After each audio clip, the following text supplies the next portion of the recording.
ICL Notícia, Jamil Chad, vamos trazer para vocês aqui, bora! Sanchez já havia negado abrir as bases militares do país para as forças estadunidenses, apesar de toda a pressão americana.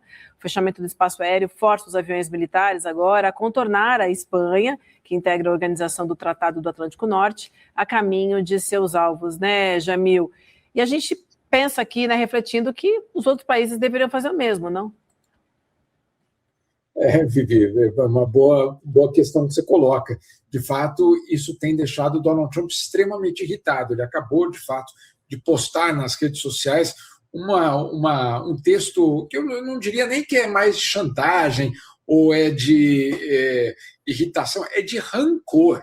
Eu, pelo menos, li ali uma pessoa absolutamente rancorosa diante dos europeus, não só da Espanha, mas de uma forma geral dos europeus, que não estão saindo ao seu apoio lá no Estreito de Hormuz, mas também no que se refere ao Irã. Você tem toda a razão. A Espanha é a que tem tomado uma decisão mais contundente, mas uma decisão, como você citou, que vem ali desde o começo da guerra, quando existem duas bases norte-americanas. Na verdade, não são bases norte-americanas, são bases militares que os norte-americanos têm o direito de usar em cooperação, claro, com o país de origem, ou basicamente onde está aquela estrutura militar, que no caso é a Espanha. Isso vem aí, uma questão histórica, não é de hoje que essas bases existem, no sul da Espanha. E aí o que fez o Pedro Sánchez disse, olha, a partir dessas bases nós podemos autorizar o uso, claro, da estrutura militar para operações autorizadas pelo Conselho de Segurança, autorizadas pelo direito internacional. O ataque contra o Irã, do dia 28 de fevereiro, não foi autorizado pela ONU, não tem qualquer tipo de respaldo no direito internacional, foi, como eles chamam, unprovoked, não foi provocado, ou seja, não é que o Irã atacou primeiro e aí o governo norte-americano, junto com Israel, foi lá e se defendeu. Então, nada disso era o cenário. E aí o que fez a Espanha disse, não, muito obrigado, nós não vamos aceitar. Ontem, isso aí foi elevado a um outro nível, que é justamente a não utilização do espaço aéreo espanhol. Para Donald Trump, isso é extremamente complicado. Primeiro, pela posição geográfica da Espanha. Né? Se você vem do continente americano e você passa pela Europa para ir justamente para o Oriente Médio, ali é um dos pontos de passagem. Então, sim, encarece, faz a viagem ser mais longa, etc., mas é uma postura política extremamente importante, extremamente importante. Não é por acaso que o presidente Lula, daqui a 2 semanas, se não me engano, vai para um evento na Espanha sobre democracias. Ele não vai, obviamente, falar apenas das democracias e do respaldo às democracias do mundo. Sem dúvida nenhuma, o tema do direito internacional vai estar muito presente também nessa reunião. Enfim, uma sinalização que eu diria, diante de uma Europa amedrontada, frágil, numa crise existencial, a Espanha, na verdade, não é a Espanha, é Pedro Sánchez, o governo espanhol, dando essa resposta. Lembrando uma questão importante, Vivi, dentro da Espanha nós temos o Vox, que é um partido que ganha muita popularidade nos últimos anos, um partido que são os herdeiros políticos e de sangue do franquismo. Tem gente que é herdeiro, literalmente, daquele movimento. O Vox absolutamente crítico a essa decisão do governo da Espanha e utilizando isso de uma forma muito concreta. Só para completar a historinha da Espanha, tem algo curioso. O Vox, que é o partido de extrema-direita na Espanha, ele tem uma fundação. Uma fundação, basicamente, para ter as suas atividades acadêmicas, o seu debate. Eu sempre acho que um partido político ter uma fundação, vamos dizer assim, para pensar a sociedade é muito útil, sem dúvida nenhuma. Na Alemanha, todos os partidos políticos têm as suas respectivas fundações. Na Espanha, existem muitas dúvidas em relação ao financiamento dessa fundação do Vox, mas esse é um outro debate. Mas dessa fundação tem um personagem curioso. Um dos diretores dessa fundação do partido de extrema-direita espanhol é o brasileiro Ernesto Araújo, ex-chanceler brasileiro. Então, gente, aquela história de que a extrema-direita é globalizada, ela é globalizada até no Departamento de Recursos Humanos, viu, César? Ô, Jamil, a beleza das relações internacionais é que elas refletem o caráter das relações interpessoais. Né? Então, por exemplo, você não me chama para discutir o tema, não constrói consenso, que é a dimensão básica que dá credibilidade para um processo, e depois quer me arrastar para o meio da sua treta, que é basicamente o que a Espanha está dizendo. A França também está dizendo isso, e o Trump já está se posicionando da mesma maneira, porque ele não sabe agir de forma distinta. É sempre na base da intimidação, é sempre na base do, olha, vocês vão ver, eu vou lembrar e tal. Agora, com base nisso, Jamil, a gente estava discutindo aqui, você falou várias vezes, com um contato muito direto ali com fontes no Itamaraty, no governo e tal, que talvez houvesse um encontro do Lula com o Donald Trump em Washington. Agora, também isso é verdade, isso aconteceu antes dessa questão do Irã, e a imagem do Trump se desgastou muito, pelo menos como eu avalio, queria te ouvir, com base no que está acontecendo no Irã. Porque o Irã está se defendendo de uma forma bastante eficaz, e a coisa complicou, desgastou muito a imagem política do Donald Trump. Como é que está esse processo hoje? Você tem atualização disso? Isso deve acontecer? Isso foi para o vinagre? Queria te ouvir um pouco, cara, nesse sentido. Olha, César, está em suspenso. Por quê? Porque nós tivemos, claro, sem dúvida nenhuma, a história do Irã no meio, atravessando essa história toda, sem dúvida nenhuma. Então, por exemplo, a viagem de Donald Trump para a China, ela foi adiada, então não é só a agenda brasileira que não foi, vamos dizer assim, cumprida, existem outros parceiros que também tiveram a sua agenda abalada. Mas Agora, não é um José, vamos fechar, gente, não 50, é um 50. Você tem dentro do governo norte-americano, a gente às vezes trata governos como um bloco monolítico, não é verdade, né? A gente, principalmente no Brasil, a gente sabe muito bem que a composição ela é sempre complicada. Também é assim nos Estados Unidos. Então você tem a ala mais radical, você tem aqueles mais pragmáticos, você tem aqueles que querem dialogar, você tem de tudo, né? E aí, claro, é a disputa entre essas forças que resulta na política final adotada aí sim pelo presidente. Nós sabemos que existe, e aí os irmãos Bolsonaro lá nos Estados Unidos fazem esse trabalho para tentar descarrilhar qualquer tipo de aproximação entre Donald Trump e Lula. Do lado do governo brasileiro, a única forma de conter, por exemplo, aquele discurso, eu não sei nem qual a palavra eu utilizo aqui para não ter problemas legais, viu? Mas aquele discurso do Flávio Bolsonaro no sábado, aquilo ali ele só pode ser, de alguma forma, freado ou pelo menos desmontado com ação governamental. Você não pode ir lá e denunciar e falar, você não pode fazer isso. Ele tem o direito de fazer isso. Agora, perdão, ele não tem o direito de trair o país. Essa é outra questão. Mas ir aos Estados Unidos e fazer lobby, ele está ali no papel. A gente pode discutir aqui se é de traidor ou não, na minha avaliação mas ele tem isso. O governo brasileiro tem um canal oficial para desmontar e tentar convencer o governo norte-americano de que não há nenhum motivo para voltar a colocar tarifas, para voltar a colocar uma lei Magnitsky, para declarar o PCC como um grupo terrorista, etc, etc.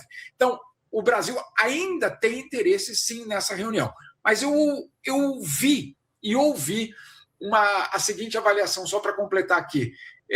Se não acontecer, não é o fim do mundo. Ou seja, nós já não estamos mais naquele clima de que precisa acontecer. Se não acontecer essa reunião entre Donald Trump e Lula na Casa Branca, paciência, não é o fim do mundo, é assim que tem sido basicamente o novo comportamento de alguns membros do governo brasileiro. Levando em consideração mais um fator, em junho, aqui na Europa, acontece o G7. O G7 aqui na França, aqui do lado, em Evian. O governo norte-americano deve participar não, com certeza Donald Trump estará presente. E Lula foi convidado. Então, existe também a possibilidade de que esse eventual encontro ocorra, mas não em Washington, eventualmente durante o G7 aqui na Europa.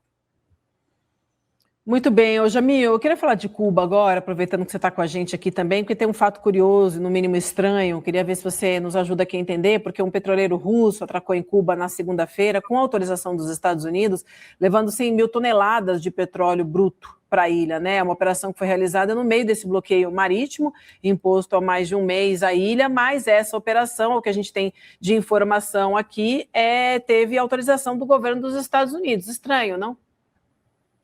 Olha, em primeiro lugar, eu não acredito que a Rússia destinaria esse carregamento, que ele sairia lá da Rússia, com a Rússia envolvida na guerra na Ucrânia, com a situação no Irã, com tanta tensão acontecendo, se ela já não tivesse a garantia de que esse carregamento chegaria sim a Cuba.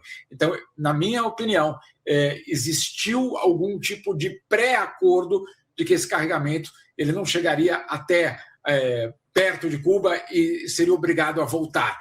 Eu não acredito nisso, eu acredito que as diplomacias sim conversaram e que sim abriram caminho para isso. Agora, Vivi, é muito importante a gente entender.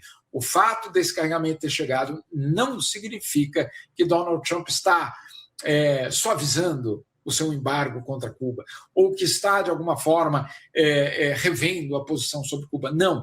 É aquela entrada de um material conta-gotas, basicamente conta-gotas, para fazer a população só sobreviver.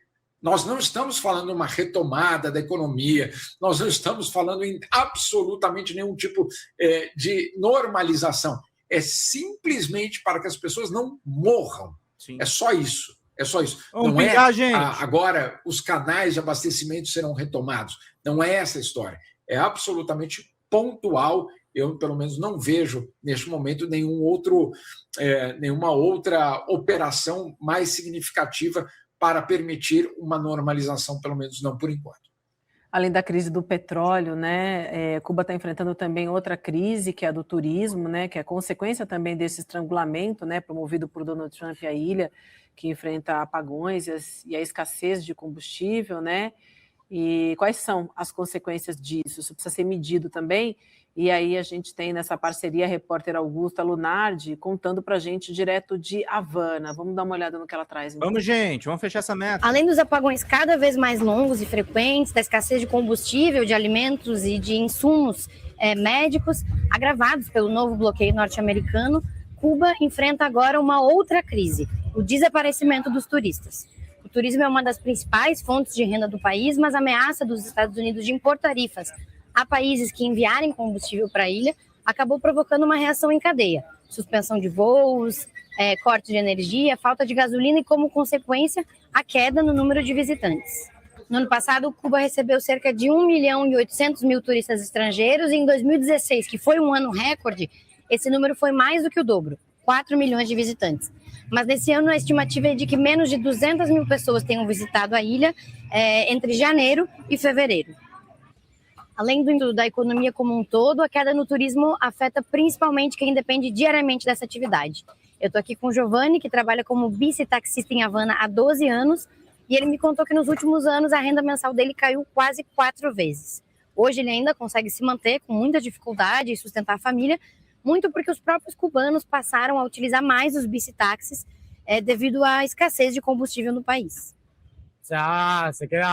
Giovanni diz que Cuba está muito triste e que, além de ter tirado a alegria do país, a queda do turismo tirou o trabalho de muitos cubanos.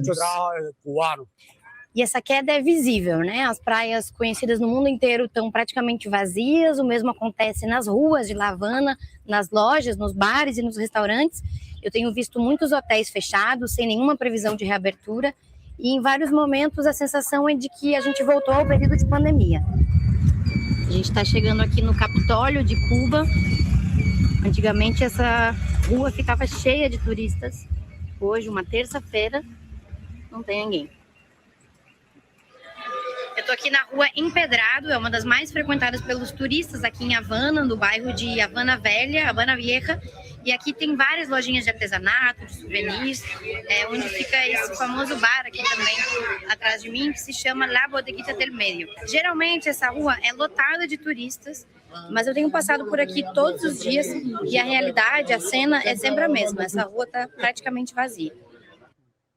Jamil, o Trump vem insistindo que Cuba é o próximo, Cuba is next. Ele vem dizendo isso de uma maneira cada vez mais enfática. A gente sabe que com o possível vexame que ele já está olhando para o vexame no Irã, existe uma possibilidade gigantesca dele aumentar o esforço de guerra dele nas Américas. E Cuba é um alvo relativamente fácil. Né?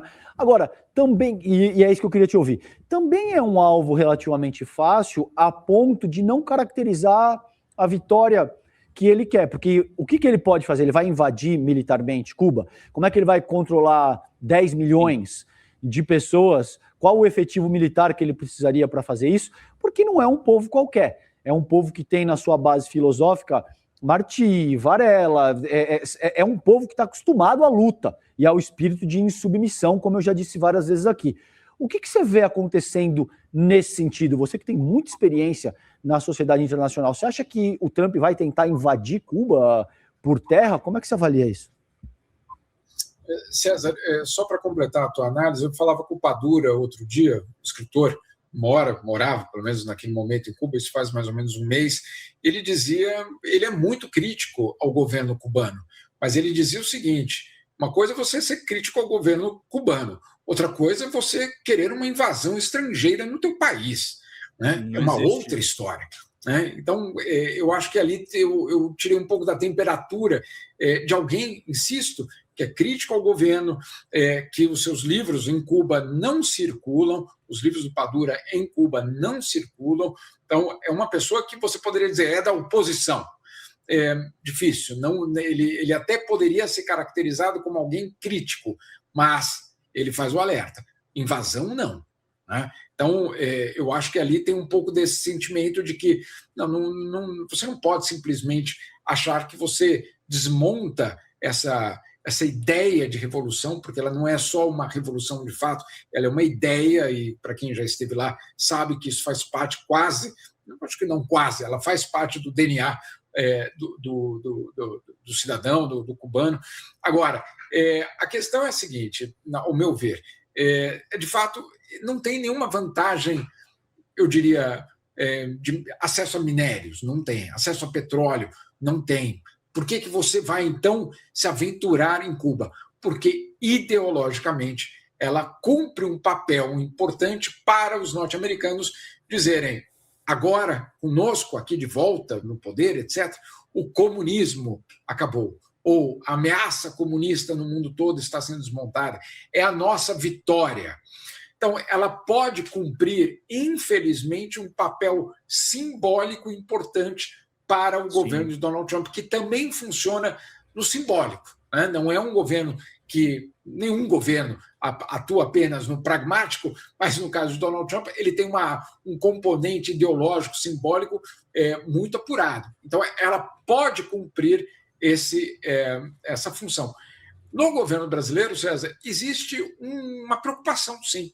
Outro dia eu conversava com um membro do governo que falava o seguinte, que existe a preocupação entre os diplomatas brasileiros de que, diante de um impasse lá no Irã, Trump faça alguma pirotecnia nas Américas. Pirotecnia, claro, provavelmente algum tipo de ou invasão, ou sequestro, ou alguma dessas ações, entre aspas, que possam, de alguma forma, levantar um pouco a sua moral e a sua credibilidade perante a sua própria população. Não é com o mundo. Donald Trump não está preocupado com a opinião pública no Brasil, na França, etc. Ele está preocupado com a sua própria situação. Então, eu não ousaria dizer o que é que ele vai fazer. Eu acho que o que nós precisamos entender é o que representa Cuba neste momento. Ela representa, sim, uma vitória simbólica, e ela, sim, pode ser um desvio de atenção para os impasses em outros lugares.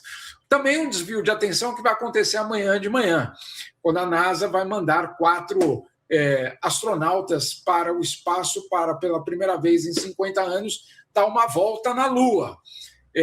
César, você lembra daquele filme Não Olhe para Cima? Sim, o DiCaprio.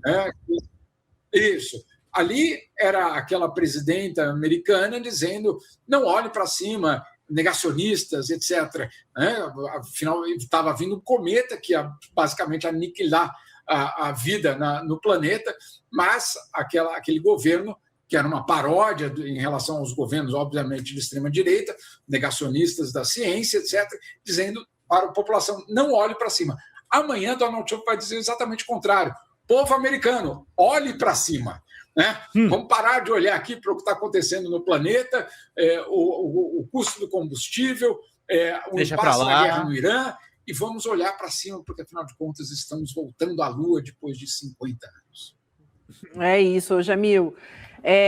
Deixa eu te falar uma coisa, Jamil. A gente está com o tempo aqui apertado, 50, mas gente, eu queria vamos muito fechar te essa ouvir, meta. porque eu chamei a atenção para a tua reportagem que está lá na coluna hoje, do livro, né? Está chegando às livrarias o segundo volume da biografia do presidente Lula, escrito pelo Fernando Moraes, na coluna do Jamil, né? Ele conta uma história curiosa narrada no livro sobre como foi a aproximação de Lula com o então presidente dos Estados Unidos, à época, né? O George W. Bush.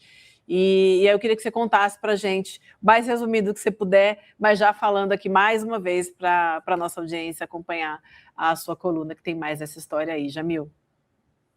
Contar rapidinho, porque de fato faz parte desse livraço, para quem teve acesso. Eu li alguns trechos, não li inteiro ainda, mas há um capítulo, um trecho que o Fernando Moraes conta justamente como o PT, na verdade ainda era PT, não era o governo Lula, preparou o governo Bush para uma eventual vitória do Lula, que parecia absurdo, né? Como assim Lula e Bush poderiam se dar bem, teria química ou não?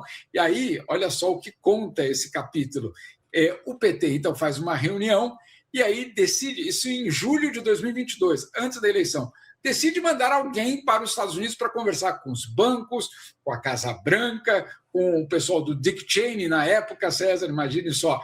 E aí o escolhido para ir aos Estados Unidos foi José Dirceu. E José Dirceu, né, que fez parte da troca daqueles que foram sequestrados, do sequestro do embaixador americano, ele foi trocado, etc. Aquele personagem é o escolhido para ir aos Estados Unidos sem falar inglês, para convencer o setor financeiro e o governo de George W. Bush a confiar naquele que seria depois eleito. Vamos pingar, presidente. gente! E aí, para surpresa de todos os norte-americanos, José Dirceu desembarca nos Estados Unidos e começa esse diálogo, essa costura que acaba convencendo George Bush a, inclusive, receber o presidente Lula quando ele foi eleito. É inacreditável. De repente, podia ser uma historinha para 2026 também, né? Fala, galera da Folha TV, não se esquece de se inscrever aqui no nosso canal para assistir programas como Folha Notícias Manhã, Folha Notícias Noite, o nosso Folha Entrevista e o nosso Barzinho das Meninas. Muitas coisas bacanas a gente acompanha por aqui e a gente precisa muito, muito do apoio de vocês para nosso trabalho jornalístico, investigativo, de curadoria de conteúdo, com vocês ajudando no nosso Pix, folhademocrata@gmail.com, ou mandando superchats, valeu demais, e os recursos financeiros, tornando-se membro do nosso canal, no nosso curso de jornalismo básico, para você ficar muito bem informado a respeito de tudo. Queridos e queridas, muito obrigado pela presença de todos vocês, vida longa e próspera, cuidem-se, cuidem dos seus, e não esquece de se inscrever aqui na Folha TV. Até mais!